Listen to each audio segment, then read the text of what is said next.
Paymium, le premier partenaire français pour investir dans les cryptos en toute sécurité, présente Sud Radio, les incontournables de la crypto-monnaie. Thomas Binet. Bienvenue dans ce nouvel épisode des incontournables de la crypto-monnaie. Je suis ce soir avec Pierre Loizat, président fondateur de Paymium. Bonsoir Pierre. Bonsoir Thomas. Pierre, on entend souvent que Bitcoin et crypto-monnaies sont utilisés pour le blanchiment par les trafiquants. Alors, qu'en est-il réellement ? Oui Thomas, Satoshi Nakamoto a inventé Bitcoin en 2008 comme outil d'émancipation financière capable de mettre fin au monopole monétaire. Mais les banquiers centraux et leurs édiles ont inventé toutes sortes de critiques depuis. Comme ces critiques visaient en fait la concurrence des monnaies, elles étaient le plus souvent discutables.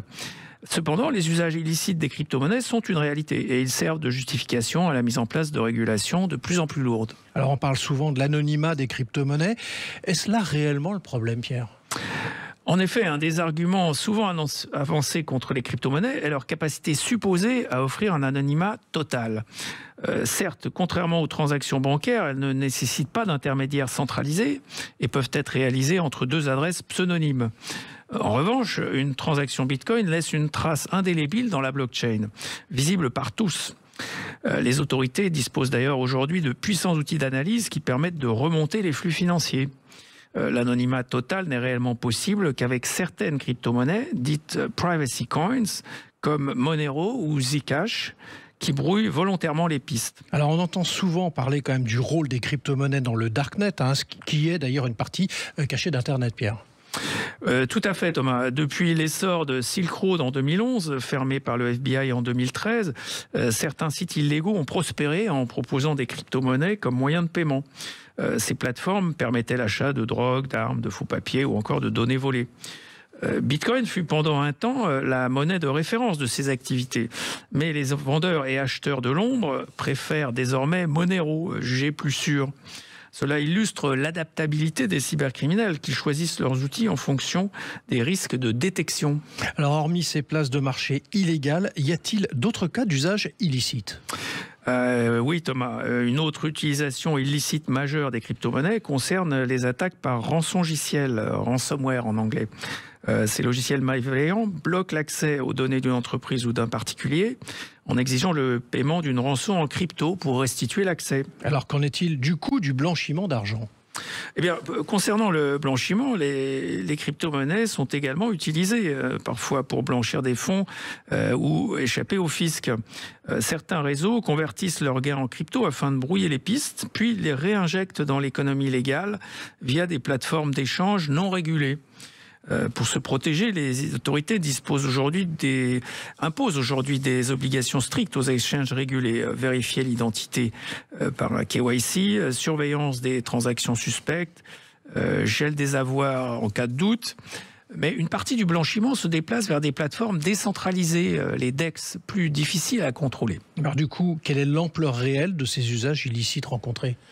Alors, selon un rapport de Chainalysis publié en 2023, seuls 0,24% des transactions en crypto-monnaie seraient liées à des activités illicites. Ce chiffre est en baisse d'ailleurs par rapport aux années précédentes, malgré l'augmentation globale des volumes échangés. En comparaison, l'argent liquide et l'or restent les outils privilégiés du crime organisé. D'ailleurs, le Fonds monétaire international estime que 2 à 5% du PIB mondial est blanchi chaque année via des circuits bancaires traditionnels. Les crypto-monnaies ne représentent donc qu'une fraction infime du problème global et peuvent même être considérées comme un outil contre les trafics du fait de leur traçabilité. Alors face au risque, quelle est la réponse du législateur ou du régulateur ? Alors en Europe, l'Union européenne a adopté en 2024 le règlement MiCA, qui encadre les prestataires de services liés aux crypto-monnaies. Aux États-Unis, le Trésor surveille de près les flux crypto et sanctionne les plateformes qui facilitent les activités criminelles. Et par ailleurs, les sociétés d'analyse blockchain travaillent main dans la main avec les forces de l'ordre pour identifier les transactions suspectes. Plusieurs arrestations récentes de groupes spécialisés dans les rançongiciels ont d'ailleurs été possibles grâce à cette technologie. Alors, ce qui veut dire que la criminalisation systématique des crypto-monnaies serait exagérée selon vous ? Tout à fait, Thomas. Comme toute innovation technologique, elles peuvent être utilisées de manière illicite. Internet lui-même a été accusé de servir la cybercriminalité sans que l'on songe à l'interdire pour autant. Mais le véritable enjeu est de trouver un équilibre entre un excès de régulation qui pourrait étouffer ce secteur porteur d'opportunités et un laxisme total qui faciliterait les trafics. Merci Pierre pour votre analyse et on vous donne rendez-vous mercredi prochain pour un autre numéro d'Oser Investir, les incontournables de la crypto-monnaie. Et pour ce qui me concerne, je vous donne rendez-vous dimanche matin dès 9h25 dans la matinale week-end. Sud Radio, les incontournables de la crypto-monnaie. Thomas Binet. Avec Pemium, le premier partenaire français pour investir dans les cryptos en toute sécurité.